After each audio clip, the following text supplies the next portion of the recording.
Good morning, Bill, on this very wintry day down here in Geelong. Yeah, good morning, Mark. What a night it was.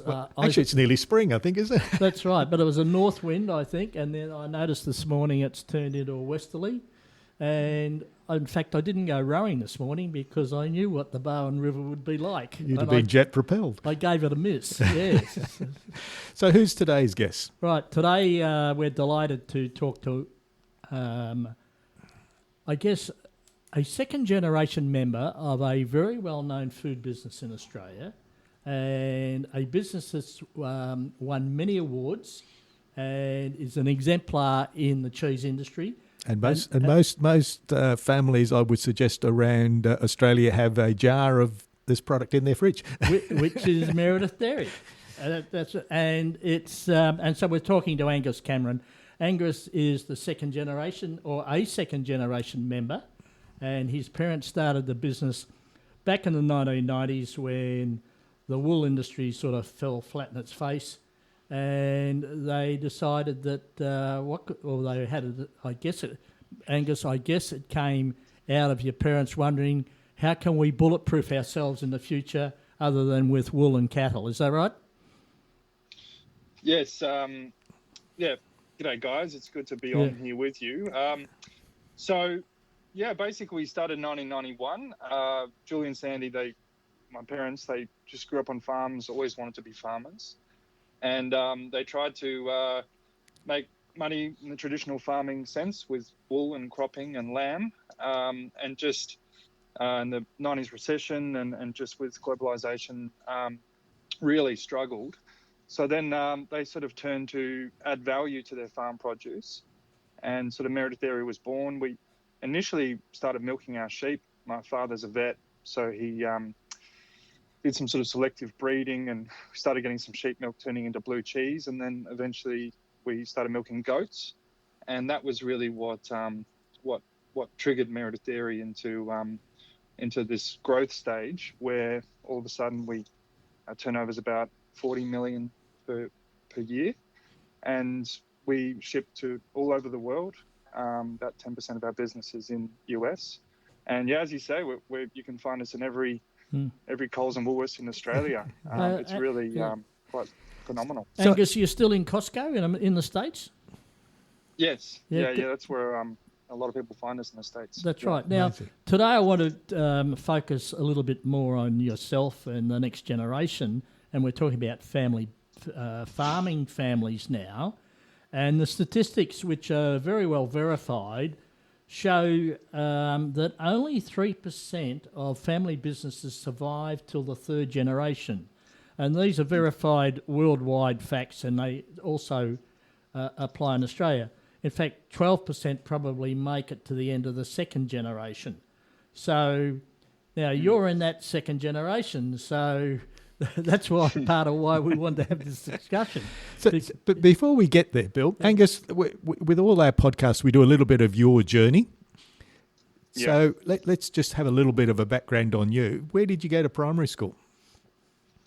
Well, I went to Meredith Primary School. Surprising. So we're about 10 minutes out from Meredith. There was about 60 kids from prep to year 6. Yep. I remember I was...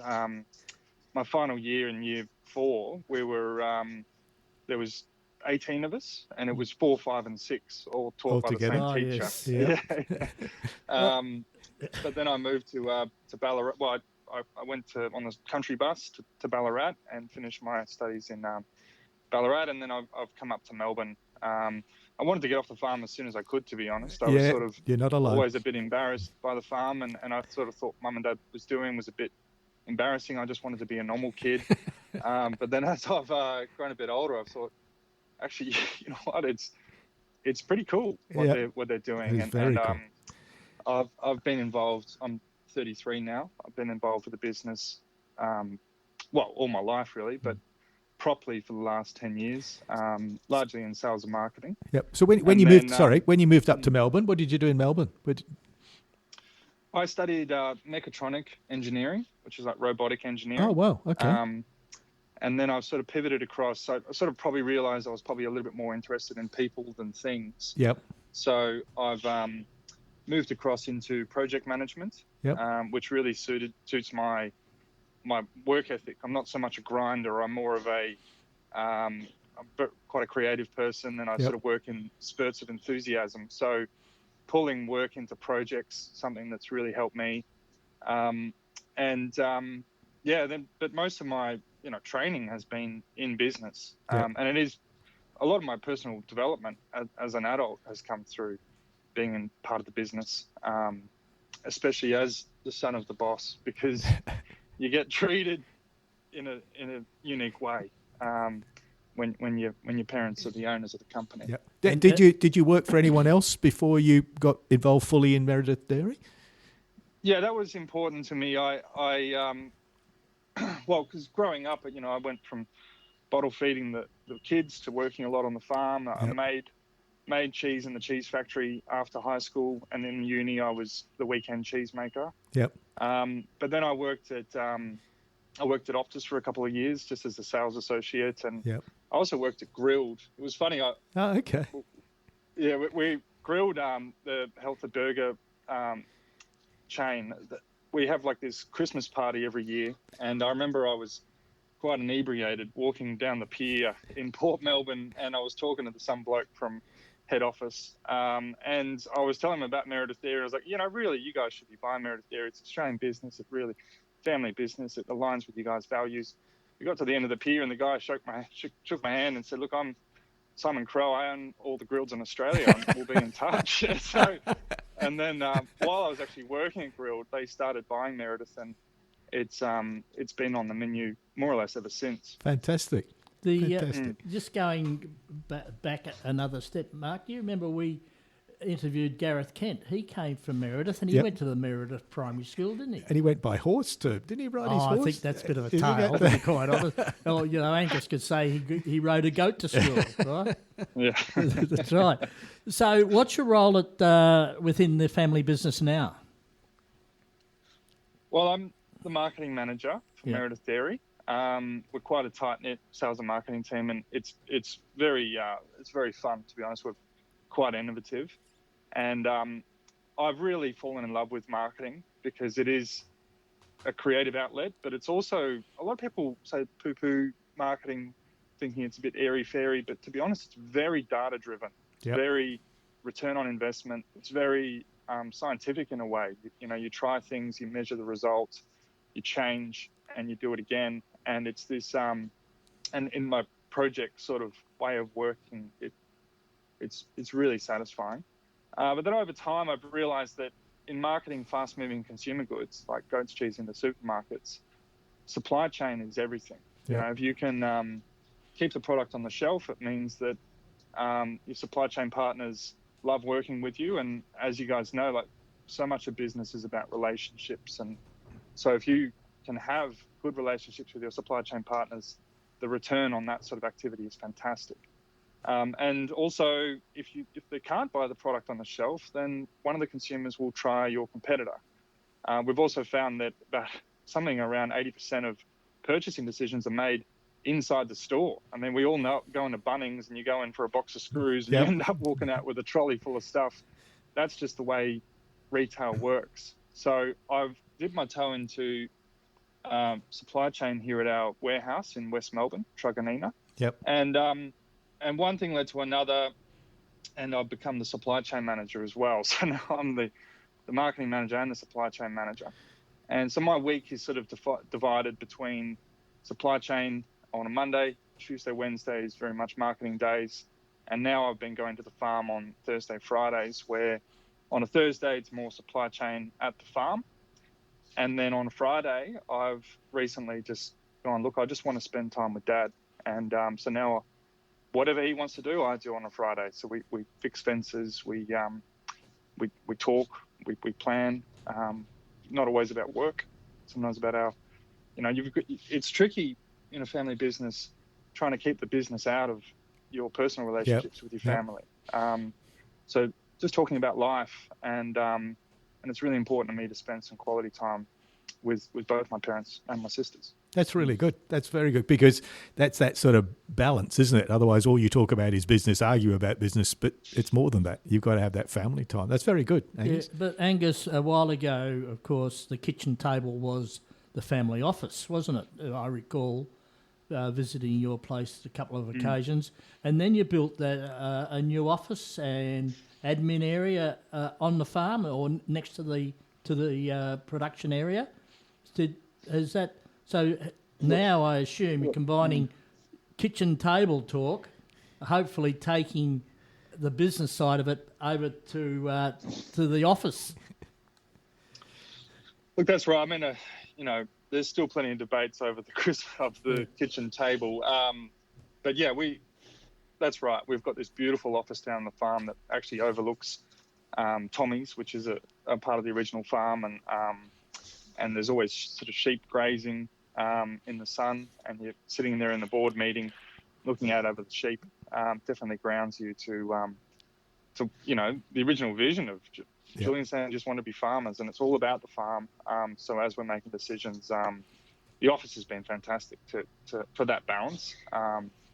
But yeah, just having a bit more professionalism, I suppose. Yeah. Part of the family mantra is also around environmental issues. Can you just talk a bit about what you've done on the whole property as far as future-proofing the environmental aspects of it?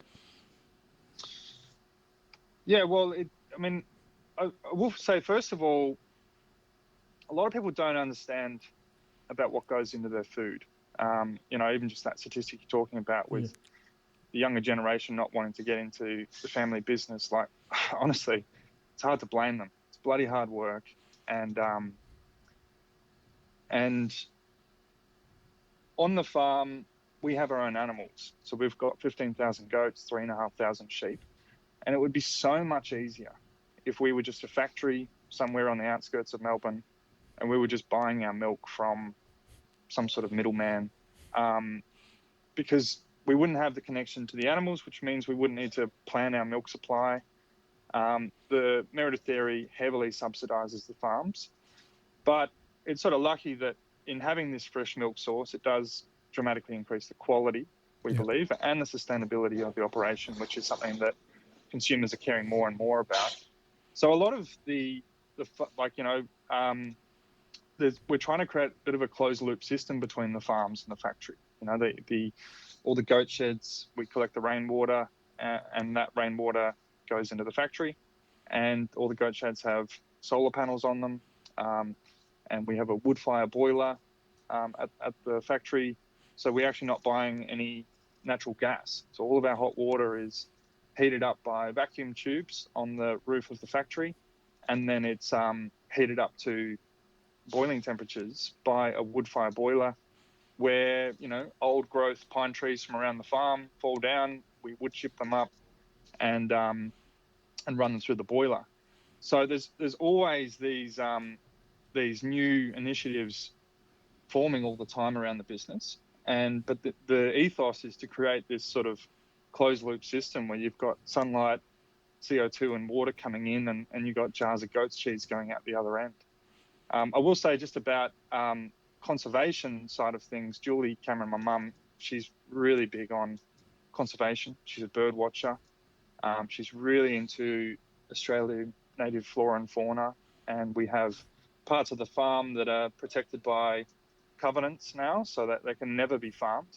And we have students from universities come out and do surveys on these native ecosystems. We live in the Western Volcanic Plains, so there's just some really special endangered species that, and we have some of the highest populations in Australia on our farm. So that's something that, as the business has grown, Mum has probably taken a bit more she used to make all the cheese. She was heavily involved in the quality control. And now she's probably taking a bit more of a focus on the actual Australian native flora and fauna and protecting those ecosystems, planting trees, so it's an ongoing thing. And look, every month there's new things to talk about. So, but gets down to the philosophy of why keep on growing, why keep on doing it, and the growth allows us to do some of the things that mum and dad really want to do. It's the reason they got into farming, is because they love the land. That's a great ethos, isn't it, Angus? That's really good. Now, let's get back to cheese for a minute, right? Yeah. Meredith's been very successful with its product, but more importantly, it's probably one of the best-known food brands in Australia. So what do you think sets Meredith Dairy apart from its competitors, or what's the, I guess, the driving force behind that brand recognition that we know is out there in the marketplace?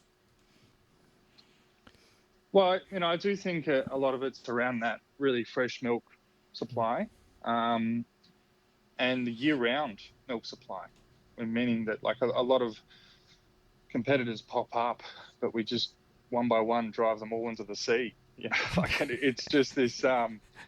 We have this impeccable quality, and quality is something that we have never compromised on. And then I think that people, especially locally around Geelong and Ballarat, they're really proud of Meredith Dairy. Yeah. They sort of, we hear a lot of stories of people introducing them. I want to be like the Tim Tam, as a lot of families will go to see their relatives in another country and they'll bring a packet of Tim Tams with them. But I want to be the kind of thing where they're bringing a jar of Meredith with them and they're like, well, this is something that we make in Australia and we're really proud of it. Yeah, I'd like to see some chocolate-coated Meredith cheese. I think that would be good. But that's a really good picture in your head. Yeah. The Tim Tam is well known, and Meredith cheese is extremely well known. In fact, when we have people come and stay with us who travel from overseas, we say to them, you've got to try this. So I don't think you're that far away. Just Mark, if I could just say one more thing about sustainability, which one thing about the dairy industry is only the female goats produce milk, and something that is a bit of a dark shadow across the dairy industry is that the male milking animals are not required for milk production, and a lot of them, are culled at birth, essentially. And one decision that we made back when we went through this whole process of coming up with a vision and mission statement, our vision is to produce food sustainably, is we've decided, look, we've got to stop that process. So about 10 years ago, we started raising our male goats in a dedicated shed that we built, just trying to make it as efficient as possible. And at that time, we were losing between $60 and $80 per goat that we raised, just the cost of labour and feeding them, and the minor cost of being able to sell them. Especially as a dairy breed, they don't build muscle in the same way that a meat breed builds, like a bull goat. And what we've done recently is we've actually built a micro abattoir, and we've started to process the goats on the farm, and we've created a business called Meredith Farm Produce, where we're selling goat meat, trying to do it directly to the consumer, but also to really high-level restaurants and those sorts of things. And that's something that's new. We're not really sure, how people are going to take it. We know we have a lot of vegetarian customers, and people perhaps don't want to be reminded or even think about the fact that, the male goats, and they want to think that, you go out to the farm and everything's, pretty and perfect. Yep, and every birth is a female goat. Yeah. Yes. But that's something that is a big focus at the moment, and it's bloody hard work, especially with goats in particular, because there's a lot of wild goats that are processed in sort of Western New South Wales and Queensland, where there's sort of these big deserts and basically nothing can survive out there except for these wild goats. And they just have these helicopters round up all the wild goats and they process them, and the market gets flooded with this incredibly cheap meat. So we're trying to carve out a little bit of a space for that. So we call it Dairy Capretto, And it's kind of like, well, we don't sell goat meat. We sell dairy capretto. This is totally different. And it is totally different. It's a much, we believe it's a very high quality meat. And it's something that, it's a little side hustle that we're doing. But it is, once again, it would be so much easier and so much more profitable just to kill the males at birth. But that just doesn't align with our values. But that's really good, Angus, because that's picking up again on your whole quality story. So you're living off the back of the Meredith cheese quality brand, and I think that's fantastic. And lots of restaurants would be interested, I would assume, in goat's meat. Yeah, we're in some really high level restaurants. Guy Grossi's had it on the menu for about 3 months, and but we're finding that it's probably best just to sell it directly to the consumer. Okay. Being in supply chain, like if you have too many middlemen in the picture, then all your margin disappears. And when it's when you're competing with $4-6 a kilogram goat meat, you've got to protect as much of the margin as possible. Yeah. Mark, you remember we interviewed Xavier down outside Colac at Chooks at the Rook? Yep. And he's doing something a little bit similar, but a much smaller scale, in that if you're producing eggs, of course, you only need layers. You don't need the rejects, and he's got an experiment going on at the moment about what he does, with what would normally be discarded. And I think, it's good to see that happening. It's fantastic to hear that happening. Mm. Well done, Angus. That's fantastic. Yeah. So what's next for you and Meredith, and what are you working on? Well, in terms of a big focus for me is succession. Really, the business is all of a sudden we've got 4,500 acres, 15,000 goats, 3,500 sheep. It's about 120 staff, and a lot of especially my father, Sandy, he's just a very special person. He's got a very big brain, and he's all up in his head. And we're just trying to work out how we can build management structures to sort of relieve him of a lot of the stress that he takes on. And I really want to establish a family board so that me and my sisters can manage the board and keep the business running. And that's fantastic. And this idea of like, well, who's going to take on this big monster of a business that has given us so much opportunity and is doing so much good in the world? I really believe. I want it to get to the point where it's institutionalized almost. It's running itself. It wouldn't matter who dropped out and who came back on. It would keep on going with the values that we currently have. So that's a big focus for us at the moment. And and I'm not entirely sure what it's all going to look like. But I've got some lovely sisters. And we're all on the same page about keeping it going. I don't see, like, how else could you break it up? No, a lot of people are interested in buying the factory, the actual production facility, the brand of Meredith Dairy. But Meredith Dairy is not worth anything if it just doesn't have a milk supply. Yep. And the actual farm side of the business is definitely the part that's the most difficult to manage, the least profitable. And so, you imagine a situation where we sold off Meredith Dairy, but then we were tethered to supplying it with milk. Yep. That would be just a nightmare. And then, and as you know, guys, like, business has become an expression of your identity, or the founder's identity.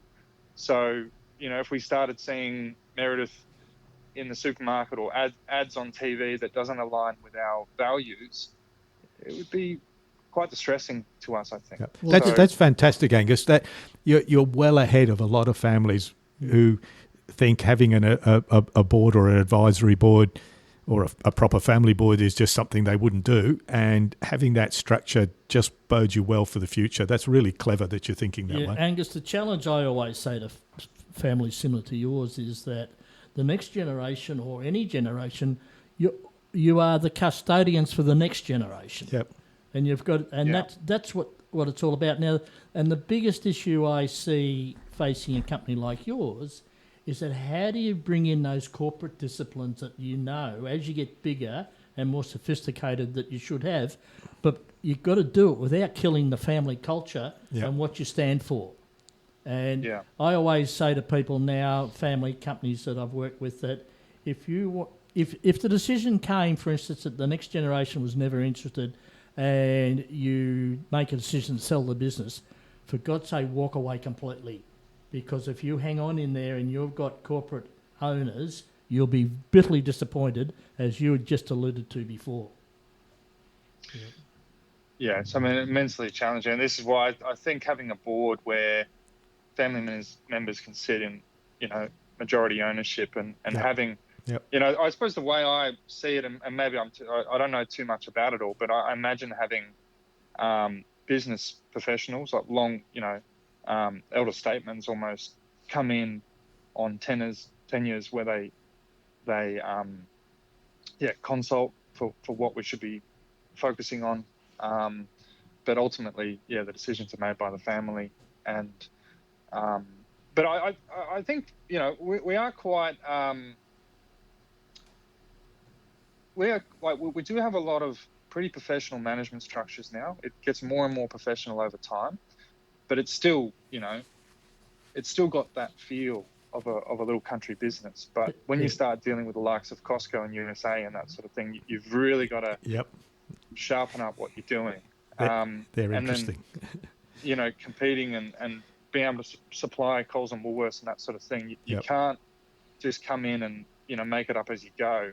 You've really got to be, you've got to understand how the big boys do it. And one thing that we take a lot of pride in is being able to compete, as a small team with a shoestring budget, being able to compete with massive companies with much bigger budgets than us. But I think that, we're actually a very productive team as well. I think our margins are quite good.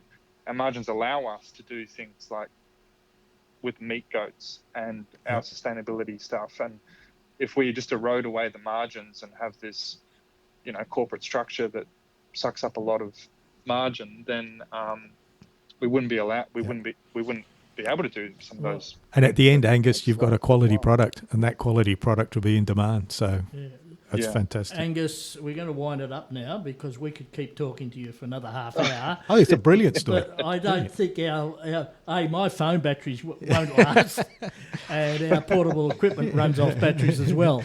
So, Angus, thank you. It's been great to talk to you, and I'm glad that Mark and I caught up with you at the Geelong Small Business Festival, where you had a display stand the other night, which was very well populated, I might say. Absolutely. And it created a lot of interest. So thank you for your time and good luck with all of that. And I'm sure Meredith is going to be in very good hands in the future. Absolutely. Well done, Angus. Thanks for the chat, guys. I really enjoyed it. Thank you. Take care. All right, bye.